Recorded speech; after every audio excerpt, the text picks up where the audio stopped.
बिस्मिल्लाहिर्रहमानिर्रहीम। अस्सलाम वालेकुम व्यूवर्स, कैसे हैं आप? उम्मीद है आप सब लोग खैरियत से होंगे, खुश होंगे, आबाद होंगे। अल्लाह आप सब लोगों को इसी तरह हमेशा हंसता बसता खुश और आबाद रखे, आमीन अल्लाहुम्मा आमीन। और जो बीमार है उनको शिफा दे, आमीन। व्यूवर्स, इस दुआ के साथ कर रही हूँ आज के ब्लॉग का आगाज़।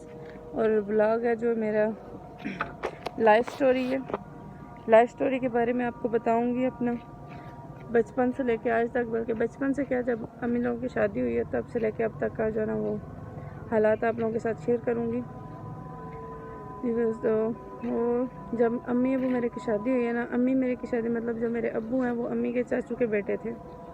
तो मेरे दादा अबू जो है ना, उन्हें अम्मी पसंद थी, मेरी दादी को मेरी माँ पसंद नहीं थी अपने बेटे के साथ रिश्ते के लिए। तो वो चाहती थी कि उनके भाई बहन जो है ना उनके घर में रिश्ता हो, वहाँ से जो है ना वो जो लड़की आए वो वहाँ से आए, जो उनकी बहू बने। लेकिन दादा अबू कहते थे कि नहीं, मैंने जो है ना वो मतलब मेरी अम्मी का कहते थे कि मैंने यहाँ से रिश्ता करना है, मैंने इसी को लेके आना है अपने घर में। दादा अबू ने अपनी मर्ज़ी की और अम्मी मेरे को जो है ना वो ब्याह के ले गए अपने घर पे। अबू मेरे तो बहुत ही अच्छे थे, आज तक कभी मेरे अब्बू ने जो है ना मेरी अम्मी से कभी झगड़ा नहीं किया था जब तक वो रहे हैं दुनिया में। कभी किसी को बुरा भला नहीं कहा, कभी कुछ नहीं कहा। लेकिन जो है ना दादी और बाकी सब लोग, जो चाचू फूफियाँ सब लोग थे, वो अम्मी को बहुत ज़्यादा टॉर्चर करते थे। अब्बू जब काम के सिलसिले में दूसरे शहर में आ जाते थे कि वो दूसरे शहर में काम करते थे, तो पीछे से उनको मारना, उनसे चीज़ें छीन लेना, खाने की चीज़ें, सब कुछ। हत्ता कि जब मेरी पैदाइश हुई ना, तो भूख की वजह से और चीज़ें ना मिलने की वजह से जो है ना मम्मा मुझे फीड नहीं करवा पाई अपना, ठीक है। क्योंकि फीड जो है ना वो तभी करवाते जब कुछ होता। फीड नहीं करवा पाए तो किसी ने बोला कि आप ना दूसरा दूध लगवा लो बच्ची के लिए। अम्मी मेरे ने दूध लगवाया मेरे लिए कि चलो फीडर में डाल के दे दिया करूँगी, बहुत छोटी है तो भूखी रहती है। तो जब अम्मी जो है ना वो फीडर में डाल के देने लगती, दादी घर पे होती या परदादी भी थी उस वक्त, मेरी दादी होती या परदादी होती, तो वो अम्मी से छीन लेती थी। कह रही ये नहीं देना, खुद फीड करवाओ, अपना फीड करवाओ। अम्मी बोलती थी मैं कैसे फीड करवाऊँ, मैं नहीं फीड करवा सकती, इसीलिए तो दूध लगवाया। तो अम्मी को ताने मारती थी। अगर कोई चीज़ वो खाने को भी नहीं अम्मी को देते थे सही से। अगर खाना खा रहे होते तो आगे से खाना उठा के चले जाते थे, अम्मी को मारते थे। चाचू लोग हालांकि छोटे थे मेरे, फुफ्फो भी छोटी थी, लेकिन जो हमारी परदादी है ना वो और मेरी जो दादी है उनके कहने पे वो अम्मी को बहुत ज़्यादा मारते थे, धक्के देते थे, उनके आगे से खाना छीन लेते थे। अगर कोई खाना बना के रखा है तो वो चोरी छुपे खुद खा जाते थे या ले जाते थे कहीं उठा के, ताकि खा ना सके। वो टॉर्चर करते थे। तो जब ज़्यादा तंग करते थे तो जब नानों से बात करती थी अम्मी के मेरे साथ ऐसे कर रहे हैं, तो नानों को भी यहाँ पे काम था। नानो मेरी जो है ना वो भी काम उनको ज़रूरी था, क्योंकि मेरी अम्मी ने जो है ना अपने छोटे बहन भाइयों को पाला है। नानी बीमार रही थी तो सब जो है संभाले ही अम्मी ने थे। मेरे जितने मामू थे वो भी, और खालाएँ हैं जो मेरी दो, उनको भी तो अम्मी ने संभाला है उनको। तो नानी को जो है जब अम्मी की शादी होगी तो नानी जो है ना उनको काम करना पड़ा, क्यों खालाएँ मेरी जो है ना वो छोटी थी। तो जैसे अम्मी ने कहना कि ये मुझे मारते हैं, ये मुझे तंग करते हैं, तो नानी ने कहना ठीक है तुम वहाँ से इधर आ जाओ, सारा सामान लेके इधर आ जाओ। अम्मी ने फट से जो है ना वो नानी की बात मान लेनी और एक दो दिन में वहाँ से जहाँ शिफ्ट हो जाना, यहाँ पे आ जाना। तो यहाँ पे नानी लोगों ने जो है ना घर का सर्कट चलाने की, नाना बू जो है ना उनकी टांग पे कुल्हाड़ी लग गई थी, तो घर में खराजात चलाने वाला कोई नहीं था। तो नानी माँ लोगों ने तंदूर बना लिया। अम्मी को रोटी लगानी आती थी तंदूर में, तो उन्होंने रोटी लगाना शुरू कर दी। आसपास जो मोहल्ले हैं ना उन लोगों की रोटियां लगाना शुरू कर दी।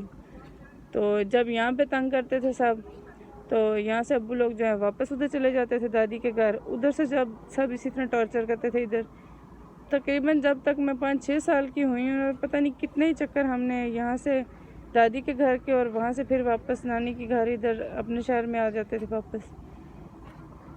तो वो उसके बाद जो है ना बहुत ज़्यादा तंग हो गए थे। तंग आने की वजह से ना फिर अम्मी ने कहा अब मुझे कहीं भी नहीं जाना, अब मुझे यहीं पे रहना है, मुझे नहीं अब किसी के पास जाना, ना उधर ना इधर। तो अलग अपना घर लेते हैं किराए पे, तो अपना घर ले लेते हैं तो यहीं पे रहते हैं, इससे आगे पीछे अब कहीं भी नहीं जाना। फिर किराए पे घर लिया तो अम्मी लोग जो है ना, अम्मी और अब्बू दोनों मिलकर वो घर चलाने के लिए अपने अपना काम शुरू कर दिया। अम्मी जो है ना वो एक स्कूल में लग गई थी, वहाँ पे कैंटीन चलाते थे। तो उस कैंटीन से जो बनता था खर्चा वगैरह वो सब जो है लेके घर चलाते थे कुछ। अम्मी मेरी जो है ना वो, अब्बू जो है वो लगे हुए थे आटे वाली जो मिल होती है ना, वहाँ पे काम करते थे। तो वहाँ से जो आमदन होती थी वो इतनी ज़्यादा नहीं थी, बहुत कम थी। तो उसकी वजह से जो है ना वो अब्बू के पास अब्बू के दोस्त बहुत ज़्यादा होते थे। तो जो थोड़ी बहुत अगर आमदन होती थी, वहाँ से सैलरी मिलती थी, तो वो उन सब लोगों को वहाँ पे किसी को कुछ दे दिया, किसी को कुछ दे दिया, करते करते घर में कुछ भी नहीं बचता था। घर का सर्कट तकरीबन अम्मी चला रही थी, क्योंकि अब्बू ने बोला था कि मैं ना मिल का काम सीख रहा हूँ, उनकी मोटर वगैरह ठीक करने का। तो जब मैं कंप्लीट यहाँ पे मैकेनिक बन जाऊँगा ना, तो फिर मैं अपनी शॉप खोल लूँगा, तो तब तक दोनों मिल के घर चलाते हैं। अम्मी ने बोला ठीक है, दोनों मिल के घर चला लेते हैं। अम्मी भी साथ शुरू होगी, फिर लोगों के घरों में सपारा पढ़ाना भी शुरू हो गए, सपारा पढ़ाना शुरू हुए। उसके बाद कैंटीन रखी स्कूल में, सब कुछ इस तरह का सर्कट चलता रहा। तो जब अब्बू कंप्लीट काम सीख चुके थे, उस वक्त जो है ना अपनी शॉप बनाने का सोच रहे थे। एक दो जगह पे जो है ना दुकान भी देख ली थी कि यहाँ पे जो है ना वो मोटरों वगैरह ठीक करने की ना शॉप बना लेते हैं। तो अल्लाह ताला को शायद मंजूर नहीं था। उसके कुछ अरसे बाद ही ना, अभी शॉप सेलेक्ट नहीं हुई थी, तो कुछ अरसे बाद जो है ना अब्बू के ऊपर जो मिल के अंदर सीढ़ियाँ होती हैं ना, वो लोग तोड़ रहे थे मिल के। तो कहते हैं तोड़ के ना नई बनानी है। वो बहुत ज़्यादा, आपको पता है ऊंचाई पे होती हैं, बहुत ज़्यादा होती हैं सीढ़ियाँ। तो सब ने कहा चलो ठीक है। तो वो कहते हैं कि अभी ना हमारी सीढ़ियाँ कंप्लीट टूटी नहीं हैं, अभी टाइम है तोड़ने में, तो चलो ना थोड़ी देर के लिए सांस ले लेते हैं और कोई पानी वगैरह चाय वगैरह पी लेते हैं, थोड़ा सा रेस्ट कर लेते हैं। वो सब जो अब्बू के साथ थे, अब्बू कहते हैं चले मैं इधर ही बैठता हूँ, आप सब लोगों ने जो कुछ लेके आना आप ले आओ जाके। अब्बू उधर ही बैठे रहे और वो बेचारे सारे जो है ना वो लेने चले गए, सामान लेने चले गए हैं। तो उसके बाद जो है ना वो अभी बेचारे जो है ना वो मिल का जो मेन गेट होता है ना, वहाँ तक भी नहीं पहुँचे थे। जो है ना लंटर की गिरने की आवाज़ है धड़म से, सब डर गए कि पता नहीं क्या हुआ है। जब पीछे मुड़ के देखा तो लंटर सारा, सीढ़ियों वाला जितना टोटल लंटर था ना 2-3 फ्लोर का, सब नीचे गिर गया।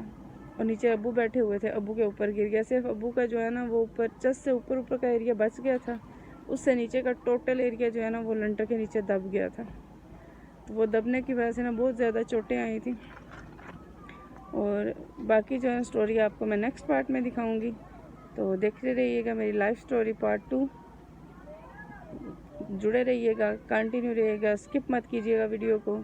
और जो न्यू व्यूवर्स हैं उनसे रिक्वेस्ट है कि चैनल को सब्सक्राइब करें, वीडियो को लाइक करें, और जो पुराने हैं जिनको मेरी वीडियोस अच्छी लगें वो लाइक करें, और जिनको ज़्यादा अच्छी लगें वो सब्सक्राइब कर दें जी। तो मिलते हैं नेक्स्ट पार्ट में।